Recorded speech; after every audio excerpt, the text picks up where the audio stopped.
Lawrence Dupree. City of Buffalo Common Council President Pro Temp Brian Bowman.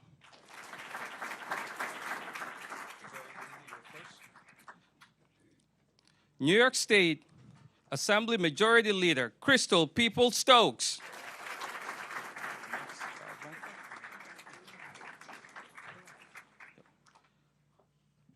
We're also joined by City of Buffalo Council Member and Majority Leader Lear Holton Pope.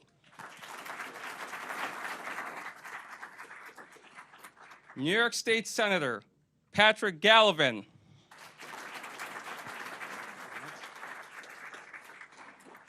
New York State Assembly Member Monica Wallace.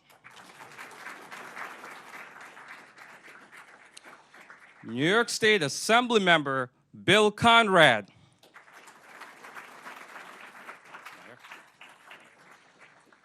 City of Buffalo Mayor Chris Scanlon. Chris, are you ready? Okay. And from Roswell, Christopher Volgesang.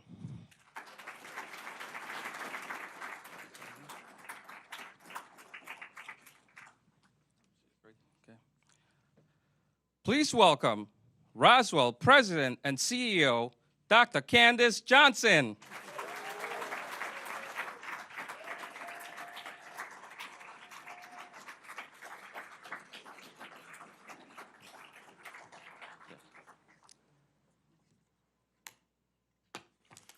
And now, if you're able, please stand and give a warm Roswell Park welcome to the 57th Governor of the great state of New York, Governor Kathy Hochul.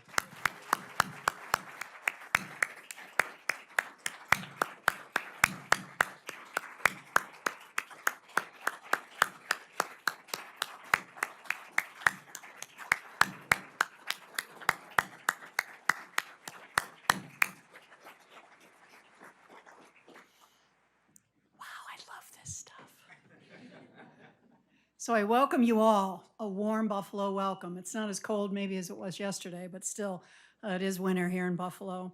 It's a new day in the fight against cancer. The news that brings us together today is more than a decade in the making, a milestone moment for Roswell Park and New York State and actually the world. We're joined by one of Roswell Park's biggest champions, Governor Kathy Hochul. I've known Kathy for a long time. Long before we were in these leadership roles, we've always had a very close relationship. We've shared many sort of milestones of our own, some personal, some not. And I'm just so thrilled to be here with you today. So thank you for everything that you do. Today's announcement continues the momentum of New York State's innovation economy. It's a huge milestone in making sure that New Yorkers can access the very best cancer care here, right at home, in little old Western New York, Buffalo, New York. Thanks to Governor Hochul's deep engagement with us and an outstanding support from Empire State Development Team, we put together a grant application to New York State for these innovative steps. And this is for us to be able to really take care of the sickest patients. What we're doing here today is so exciting. You're going to hear a lot of stuff, and hopefully you can share with us. This has resulted in the advanced space of its kind for any academic institution in America. We set out to build something unique among centers like Roswell Park. This could only probably happen in an NCI-designated center, one which, if you've watched the news, we were exceptional. Just had to throw that in. But we realized that this vision would not be complete if we didn't have a champion like Governor Kathy Hochul and the Empire State Development. They really have worked tirelessly with this. Mo, I don't know where you went, but thank you. You've been huge in this effort as well. We really appreciate your support. And so with that, I'm delighted to introduce our champion for cancer patients everywhere, Governor Kathy Hochul.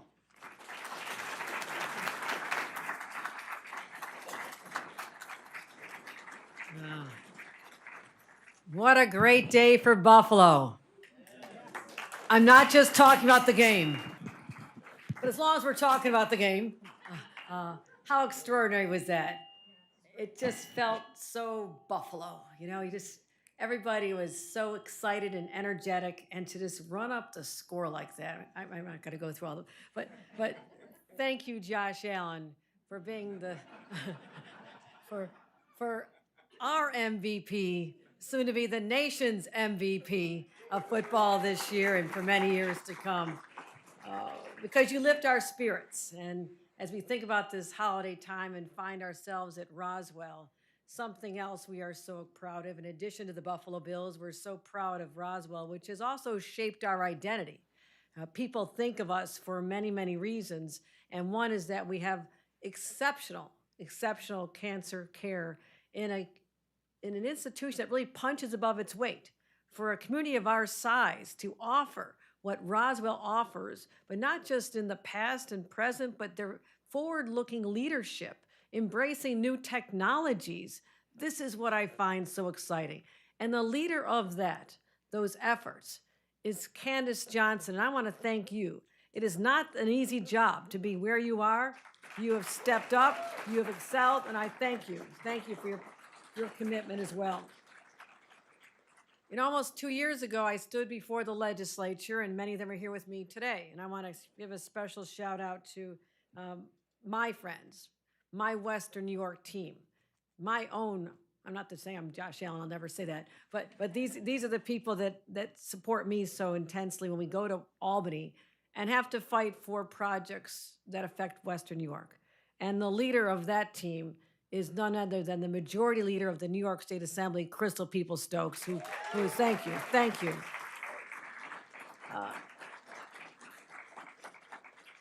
Without her voice, I could assure you that over many, many years of her service, we would not have had the major projects and the dollars delivered to this region. So she is exceptional, and she'll always be at my side as we go forward. Also, Senator Pat Galvin has joined us. Great to see you, Pat. Happy holidays to you and your family. Assembly Member Bill Conrad, the same to you. Thank you for your support. Assembly Member Monica Wallace, extraordinary leader. We look forward to her next chapter. It's great to see Buffalo Mayor Chris Scanlon. And congratulations on the snow removal, okay? Because it can go either way. I know this. So thank you and all of our local elected officials. And I'll be introducing Chris Vogelsang and thanking him for sharing his story in a few moments. But when I stood before the legislature, which is the State of the State address, which I'm actually working on now for January, I made a commitment to the people of the state. I said we would strive to do what others before have believed was impossible, that we could actually heal the sick and create a world where there's less pain and suffering. And in the process, we could create jobs, foster a whole new innovative industry that would revitalize local economies across our state, but particularly here in Western New York. And my friends at Roswell and across this community know I keep my word. I said we would do this. So today we open a $98 million Roswell Park Cell and Gene Therapy Center, supported by $30 million from the state of New York.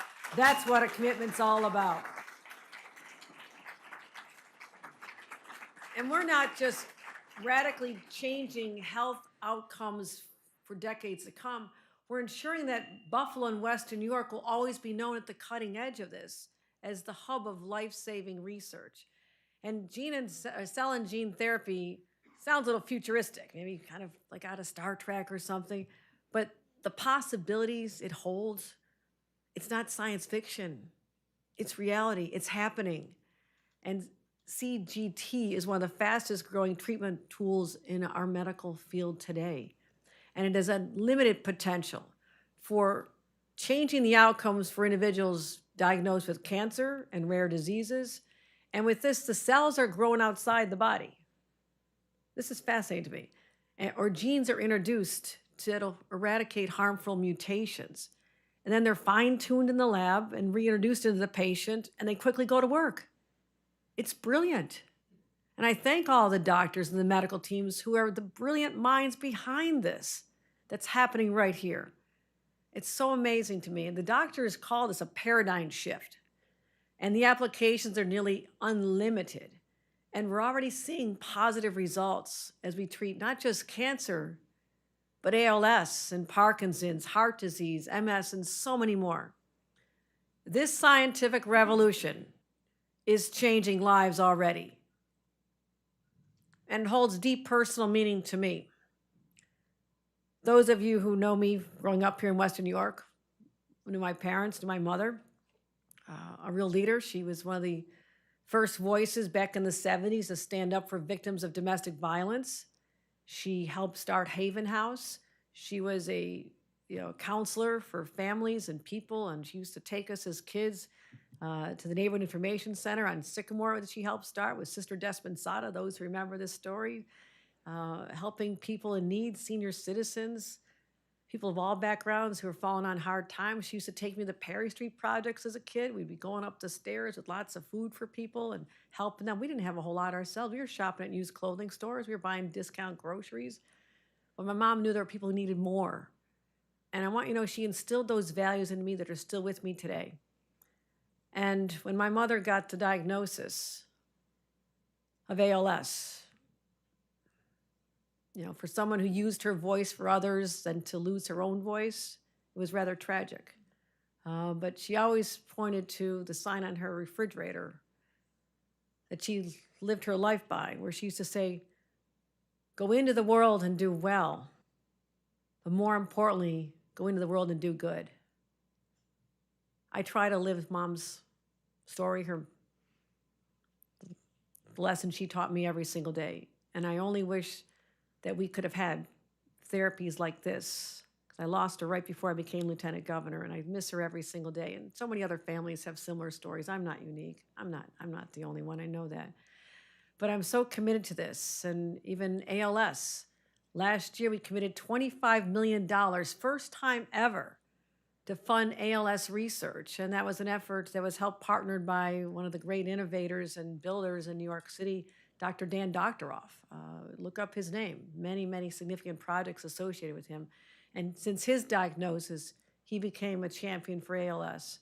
It's also another reason why I just spoke to beloved former Congressman Jack Quinn on Friday about Parkinson's and how I signed the Parkinson's registry bill that he championed along with Michael J. Fox Foundation. These are all personal reasons to me on why we have to keep fighting harder. And patients who have this diagnosis, they and their families want to know one thing, that everybody in the whole system, from their state government to the institution that's giving them their care, places like Roswell, all the advocates, all of them are fighting and fully committed to working nonstop toward treatments and cures. And I will say this again, first governor from Buffalo since Grover Cleveland. I'm actually told he's from New Jersey. And that's where he's buried, okay? So I might just be Buffalo's only governor, okay? But because of that, I know what Roswell means to this community. This is just not the name of another institution. We have thousands of institutions. Yes, they're all important, but I know what Roswell means because my friends and their loved ones have been saved by Roswell. So I come here. I didn't want to miss this event. Heading to Albany momentarily, but I said I have to be here to tell this community what you already know. But as your governor, I can sing your praises all over the state because I know what goes on here, and I know how you keep people alive and you do everything you can. What a dedicated staff you have here. These are God's angels on earth, and I thank all of you. I thank all of you. And I knew when we came forth with our $620 million through our life science initiative that I wanted to make sure that Roswell was part of this. And I'm going to continue. And this continues our investment. We're not done yet. Don't keep asking for money every day. But it's not just success by a building, a place. Success is measured by more grandkids getting to know grandma and grandpa. Its success is more holiday tables that are not empty but full. And more families, fewer families that know the loss of the most beloved person in their life. We can stop that. This is how we do it. And I'm so grateful to the Roswell family and to Western New York for your support and the philanthropy and all the people who believe in this. Because, you know, I'm a Buffalo Bills backer and I'm a Roswell backer, and I always will be. So thank you. Thank you so much.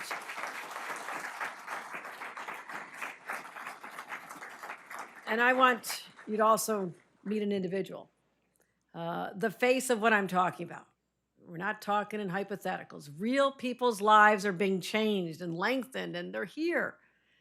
And Christopher Vogelsang is one of those stories. He knows the work that's being done here. He and his wife, Karen, have a powerful story to share with you that I want you to take pride in, all of you, and know that when Christopher was diagnosed with lymphoma back in 2008, it's a long time ago, he underwent cell therapy here at Roswell. I'm so proud to say that Christopher is in remission, and he's here to tell us his story. And let's give Christopher a warm welcome and tell him, let the world see the faces of those whose lives have been prolonged, lengthened, and enriched because of Roswell. Thank you, Christopher. Thank you to you and your family. Let's welcome up.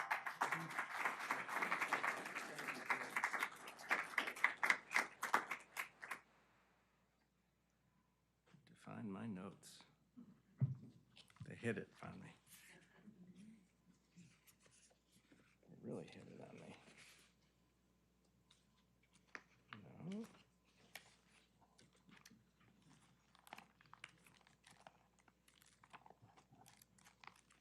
I'm sorry. I thought mine was here. That's it. That's it. There you go. Great.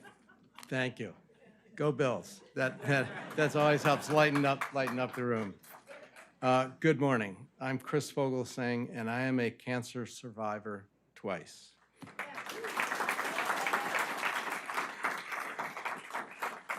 It is an honor to participate in this event, which highlights the groundbreaking cancer care for patients and especially for Roswell's commitment to the research and further development of CAR-T cancer care.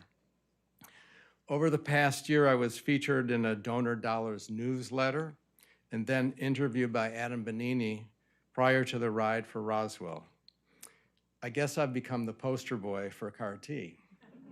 I'm here today to share my journey and express my gratitude for the life-saving work being done at Roswell. Everyone who goes through their cancer journey has a unique story. Mine is just one of many, as the governor mentioned. In 2008, I had a routine blood check and enlarged spleen. After an exam, my doctor said simply, "I think you have cancer." I was 54 at the time. I'd grown up in great health, played lots of sports, took care of myself, and hadn't had so much as a cold in years. It was a real gut punch. I came to Roswell in 2009 and had a stem cell transplant, which was completed in the spring of 2010. Compounding my situation during this time was that my late wife had started her treatment with a return of metastatic breast cancer. It was a tough year. Thankfully, we both had family and friends who supported us. However, in the spring of 2010, Charlotte passed away after her long battle. She never gave up. Later that year, I met Karen, but I wasn't ready to start dating. But for some reason, she was on my mind, as if maybe we, or both of us, were being guided to new chapters in our life. Fast forward to 2019, when a test revealed my lymphoma had returned. I started on a chemo pill as a bridge treatment, which effectively and luckily held off a need for treatment for 3.5 years, just the amount of time for CAR-T to arrive at Roswell. In 2022, when we met Dr. Hernandez, he indicated I could have a second cell transplant or CAR-T. I asked which offered the best quality of life, and he answered immediately, CAR-T. After I completed the CAR-T transplant, it took some time to regain my strength and weight. Today, I'm active with golf, tennis, walking, and back to a normal and very busy life. I don't think I can fully express my appreciation for Roswell, the doctors, PAs, nurses, phlebotomists, and everyone here, I mean everyone, who for their care and treatment, which has brought me to this point in my life. During my first transplant, way back in '09, the nurses talked about patients who look at their transplant as new life or a birthday event. And with my transplants, I had to go through a series of vaccinations as if I were a newborn. I couldn't have gone through the rigors of my first transplant without the support of my first wife, Charlotte, nor could I have come through the second one without the support of my beautiful wife, Karen.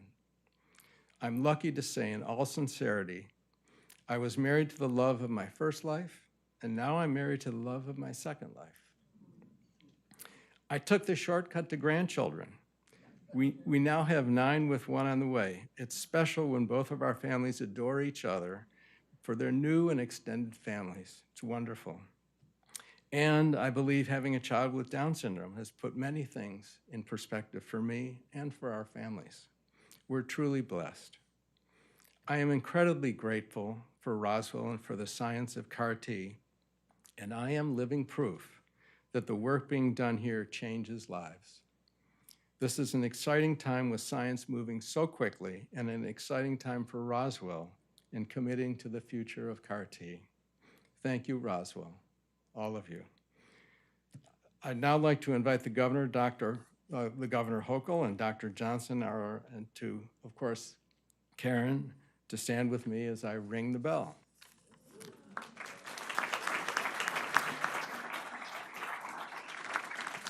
Please remain seated for the ringing of the bell.